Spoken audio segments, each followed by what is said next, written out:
ખાંભામાં બનેલી આ સત્ય ઘટનાનો પ્રસંગ, અમરેલીની બાજુનું ખાંભા ગામ. પણ ખબર પડી ભોજાઈને કે બેન આવે છે, કઈક દેવું પડશે તો. અને એને કીધું ખંતાઈ જાઓ કે પણ મારી બેન છે કે વાત સાચી, પણ કઈક દેવું પડશે તમારે. અને સાહેબ પોતાનો માનો જણો ભાઈ હતો, એ દિવાલ આડો વયો ગયો. ભાઈ બેન આવી કે મારો ભાઈ નથી, કે બેન તમે હમણાં આવ્યા, પણ એ હમણાં ઘોડે ચડી નીકળી ગયા. એને નજરે જોયો મારો ભાઈ દિવાલ આડો હતાણો છે, પણ મારે બોલવું નથી. કે તો કે બસ એમ આવી નીકળી હતી, એટલે એમ શું લાઈન ખાતી જાવ મારા ભાઈના ઘરે. એને એમ ન કીધું કે મારે દાણા નથી, મુઠ્ઠી ચણ નથી, અને મારા ભાઈની આગળ લેવા આવી હતી. એ બેન બોલીને આંખમાંથી આંખુડા મેળ્યા પડવા હો. પોતાના ઓઢણાના છેડેથી કીર્તિભાઈ નૂતી નૂતી આંખુડા, અને કીધું લ્યો ભોજાઈ રામ રામ, મારો ભાઈ આવે તો એને કેજો તમારા બેન આવ્યા હતા, નીકળ્યા હતા. તો એમ કરીને વળતી વળી ગામના પસવાડે, ગામના પાદરમાં એક વાસ હતો.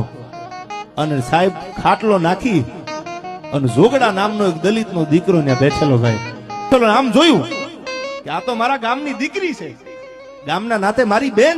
બેન ઉભો થઈ ગયો ખાટલામાંથી કે બેન આ કેમ આંખમાં આહુડા છે? ભાઈ કાઈ નહીં.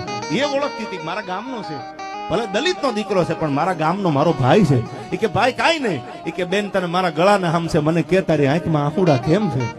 અને તેથી ઓઠણાના છેડેથી આહુડા લૂંટતી લૂંટતી જે દીકરી હાલી જતી હતી, એને એટલું કીધું ભાઈ કેવા એવું નથી, કે પણ બેન જો મને ભાઈ માનતી હો, અરે ગામના નાતે જો ભાઈ માનતી હો, તો તને મારા લોહીના હમશે મને કેતી જા બેન, મને કેતી જા.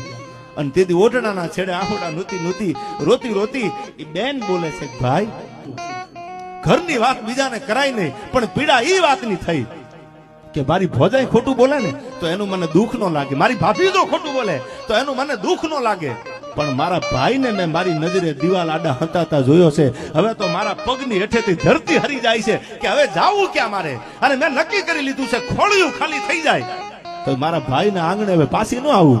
અને તેદી સાહેબ એને એટલું કીધું તું મારી બેન કે નુઈના કાહુડા તું મારી બેન છો અને હું તારો ભાઈ છું, આવું નબળું વેણ કાઢમાં હાલ મારા ઘરે 2 મિનિટ ઉભી નહીં રવા દો બેન. મારાથી જે થાય ને એ ટેકો હું કરું છું. તારો ભાઈ માનતી હોય ને તો પાછું પાણી ન કરતી, આહુડું પાડતી નહીં, મારા લોહીના હમ છે. પોતાના દીકરાને કાનમાં કીધું કે બાજરો પડ્યો છે, જુવાર પડી છે, આ બધું ભેળું કરો, ગણું તૈયાર કરો અને આ ગાડામાં મૂકી. તારી ફૂઈ છે, આ ગામના નાતે મારી બેન છે, તારી ફૂઈ છે, મૂકી દો આ ગાડામાં. અને આ ગાડું લઈ અને એના ગામ સુધી બેઠા તો આ તારી ફૂઈને, તારી મારી બેન છે, તારી ફૂઈને મૂકી આવે.